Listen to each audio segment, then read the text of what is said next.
আসসালামু আলাইকুম গাইস, আপনারা কেমন আছেন? আমি তো আলহামদুলিল্লাহ ভালো আছি। চলে আসছি ফুলকপি রান্না করব। ফুলকপির রেসিপি তো আরও অনেক দিয়েছি, দেখেছেন। তো আজকে একটু অন্যরকম করে রান্না করব ফুলকপিটা, সেই জন্য চলে আসলাম। এখানে অনেকগুলো ফুলকপি নিয়ে নিছি। আমার মেয়ে নাকি রান্না করলে ফুলকপি ভাগেই পায় না, তো বলতেছিল একটু বেশি করে রান্না করার জন্য। তো আমি একদম বেশ বড় সাইজের একটা ফুলকপি নিয়ে নিছি, আর ফুলকপিটাকে ভাপ দিয়ে পানিটা ফেলে দিছি। আর নিয়ে নিছি কিছুটা আলু। আর ফুলকপির মাঝখানে যে ডাঁটাটা থাকে, এই ডাঁটা আমার ভীষণ পছন্দ, তো আমি সেখান থেকে ডাঁটাটা নিয়ে নিছি আর আলুর সাথে সেটাকে ভেজে নিতেছি। আর ফুলকপিটাকে ভাপিয়ে কিন্তু পানিটা অবশ্যই ফেলে দিবেন, কারণ ফুলকপির একটা গন্ধ আছে, সেই গন্ধটা কিন্তু খেতে ভালো লাগে না। যদি ভাপিয়ে পানি না নেন তাহলে কিন্তু গন্ধ আসবে, আর সবাই কিন্তু এই গন্ধটা সহ্য করতে পারে না, সেজন্য ফুলকপি অনেকে খেতে চায় না। তো এভাবে রান্না করলে আপনি ফুলকপি কিন্তু গন্ধ আসবে না, খেতেও ভালো লাগবে। তো আমি এখানে যে যে মশলা ব্যবহার করব আপনারা ঠিক সেটা ব্যবহার করেই রান্নাটা করবেন, দেখবেন খেতে ভীষণ ভালো লাগবে। তো এখানে ফুলকপিগুলো আমি ভাজতে দিয়ে দিলাম, আর আলুটা অলরেডি ভাজা হয়ে গেছে, উঠিয়ে নিছি। তো যাই হোক, অনেকটা ফুলকপি নিয়েছি আজকে রান্না করার জন্য, যেহেতু মেয়ে বলছে ভাগে পায় না, সেজন্য আজকে যাতে বেশি করে খেতে পারে সেজন্য নিছি অনেকটা। তো আমার মেয়ে ফুলকপি রেসিপিটা অনেকটা পছন্দ করে, সেজন্য নিলাম। আর এইভাবে রান্না করলে তো একদম আঙুল চেটে পুটে খাবে, সেটা আরও পছন্দ। তো আজকে হচ্ছে আমি আজকে দুধ দিয়ে রান্না করব এই ফুলকপিটা, দুধ ফুলকপি রান্না করব। তো এইভাবে লাড়াটাড়া দিয়ে একটু ভেজে নেবেন সুন্দর করে। তো ভাজা হয়ে গেছে, এইভাবে হাতুড়ি দিয়ে উঠিয়ে নিতেছি। তো আমি দুইবারে ভেজে নিব কপিটাকে, কারণ অনেকগুলা কপি একসাথে দিলে ভাজা হবে না, সেই জন্য আমি অর্ধেকটা ভেজে নিছি আর অর্ধেকটা আবার ভেজে নিব সুন্দর করে। তো এইভাবে ফুলকপিগুলো ভাজবেন যাতে একদম পুড়েও না যায় আর কালো না হয়ে যায়, তাহলে তরকারি কালারটাও নষ্ট হয়ে যাবে সেজন্য, আর খেতেও কিন্তু একদম ভালো লাগবে না। সেজন্য ফুলকপিটাকে সুন্দর করে হালকা করে একটু ভেজে নিতে হবে, লাল লাল করে ভাজা যাবে না। তো জাস্ট একটু তেলের ভিতরে দিয়ে এদিক সেদিক করে লাড়া দিয়ে ভাজলেই হবে।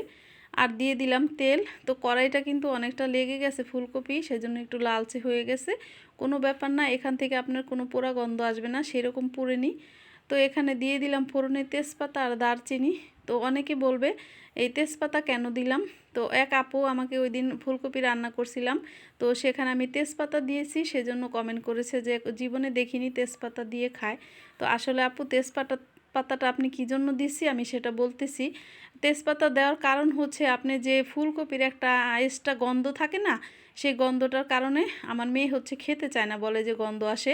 এমনিতে ওর ভীষণ পছন্দ ফুলকপি, কিন্তু গন্ধর কারণে ও খেতে চায় না। তা আমি যেভাবে রান্না করি সেভাবে নাকি ওর কোনো গন্ধ আসে না, খেতে ভালো লাগে।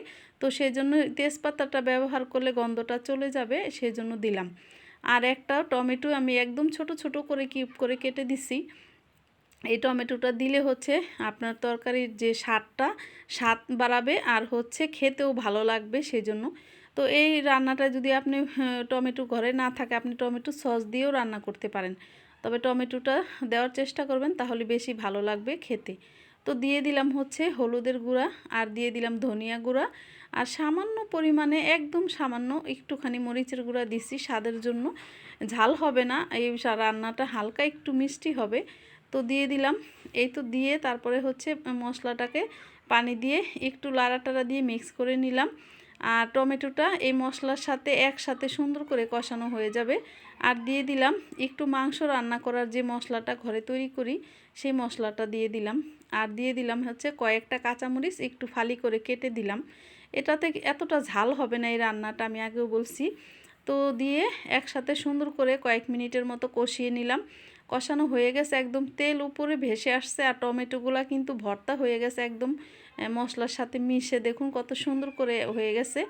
আর দিয়ে দিলাম আলুগুলা। আমার কাছে টমেটোটা রান্না করলে এরকম গলে গেলে খেতে বেশি ভালো লাগে, সেই জন্য আমি সবসময় টমেটোটা যেই কোনো রান্নাতেই গলিয়ে দিতে চেষ্টা করি, আমার খেতে ভালো লাগে এইভাবে।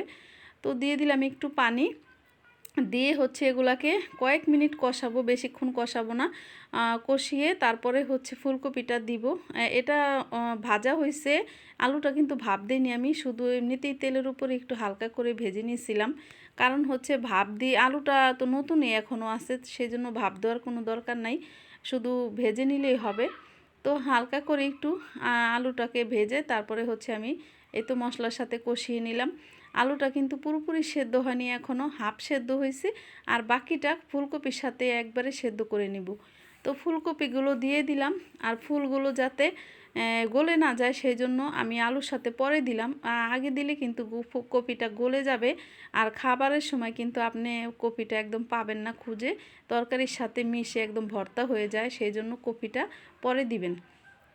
তো আমি হচ্ছে ফুলকপিটা দিলাম, দিয়ে মশলার সাথে ভালোভাবে খুন্তি দিয়ে লাড়াটাড়া দিয়ে একদম মিক্স করে দিতে হবে, যাতে মশলাগুলো ফুলকপির সাথে মিশে যায় আর তরকারির স্বাদটাও খুব সুন্দর আসে সেই জন্য। তো মিক্স করে দিয়ে তারপরে হচ্ছে আমি একটা ঢাকনা দিয়ে ঢেকে দিলাম কিছুক্ষণের জন্য। তো ঢাকনাটা উঠালে হয় কি ক্যামেরার ভিতরে হচ্ছে ভাপটা চলে আসে, সেই জন্য একটু সরিয়ে নিলাম। দেখুন কি পরিমাণ ধোঁয়া উঠতেছে রান্না থেকে, একদম উঠে তারপরে হচ্ছে ক্যামেরাটা ঘোলা হয়ে যায়, মোবাইলের যে ক্যামেরাটা সেটা।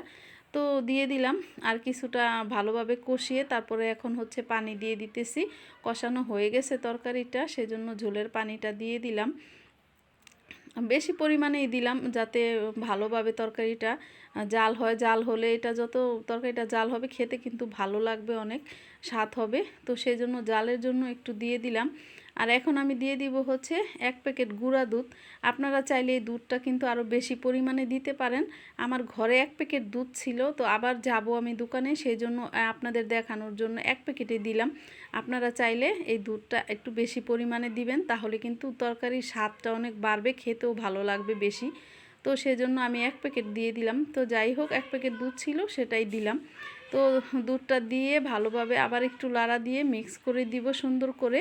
তারপরে এই তো রান্নাটা প্রায় কাছাকাছি হয়ে আসছে। দুধটা দিয়ে একদম পানির সাথে মিক্স করে দিতে হবে। যদি আপনি লাড়া না দেন তাহলে কিন্তু দুধটা একদম গরম হলে পানিটা দলা পেকে যাবে, সেই জন্য আমি হচ্ছে পানিটা দেওয়ার সাথে সাথেই দুধটা দিয়ে দিলাম। পরে দিলে দুধটা দলা পেকে গেলে সেটা আর খেতেও ভালো লাগবে না, আর তরকারির সাথে মিক্স হবে না। আর দেখুন দুধটা দেওয়ার কারণে কিন্তু কালারটা অনেকটা সুন্দর হয়ে গেছে। আর দিয়ে দিলাম 1 চা চামচের মতো চিনি। এই রান্নাটা হালকা একটু মিষ্টি হবে, একটু টক হবে, খেতে ভালো লাগবে, সেই জন্য এটার স্বাদ কিন্তু এরকমই হবে। তো চিনিটা দিয়ে দিলাম। আর আপনারা যদি এটা চিনি না দিতে চান, বেশি পরিমাণে ঝাল খেতে চান, তাহলে ঝাল দিয়েও খেতে পারেন, কিন্তু আমার কাছে মনে হয় এই রান্নাটা হালকা একটু মিষ্টি হলে খেতে ভালো লাগে। বাচ্চা বড় সবাই এই রান্নাটা পছন্দ করবে। আর এটা কিন্তু আপনি পোলাওর সাথেও খেতে পারবেন, আমি যেভাবে রান্না করতেছি। আপনি চাইলে পোলাওর সাথে এই ফুলকপিটা খেতে পারেন, খুবই ভালো লাগবে। আর এখানে আমি ফ্রোজেন করা কিছু মটরশুঁটি দিয়ে দিছি। এটা কিন্তু এই বছরেরই রাখা, আমি হচ্ছে কালকে রাখছিলাম এই এই মটরশুঁটিগুলো, তো সেখান থেকে অল্প পরিমাণে কিছু নিয়ে নিয়েছি, যাতে দিলে স্বাদটা বাড়ে, খেতেও ভালো লাগবে। আর দিয়ে দিলাম কিছুটা ধনেপাতা কুচি। তো আমার রান্নাটা কেমন লাগলো কমেন্ট করে অবশ্যই জানাবেন। ভালো লাগলে ভিডিওটা শেয়ার করে দিবেন, লাইক দিবেন, সাবস্ক্রাইব দিবেন। আর পেজে দেখে থাকলে ফলো দিয়ে লাইক দিয়ে সাথেই থাকবেন। তো এখন ঢাকনা দিয়ে ঢেকে দিলাম কিছুক্ষণের জন্য। এই তো কিছুক্ষণ পরে আবার ফিরে আসছি। দেখুন ঝোলটা কিন্তু টেনে নিছে অনেকটা, আর রান্নাটাও আমার হয়ে গেছে একদম পুরোপুরি শেষ। তো সবাই রান্নাটা এভাবে দেখবেন আর করে খাবেন, অবশ্যই ভালো লাগবে। দেখুন কালারটা কিন্তু অনেকটা সুন্দর হয়েছে, দেখতেও কিন্তু সুন্দর লাগতেছে। আর রুটি পরোটার সাথে এভাবে সবাই, বাচ্চারাও পছন্দ করবে, বড়রাও পছন্দ করবে, রান্না করে দিবেন, অবশ্যই খাবে, একদম আঙুল চেটে পুটে খাবে। বাচ্চারা কি বলবো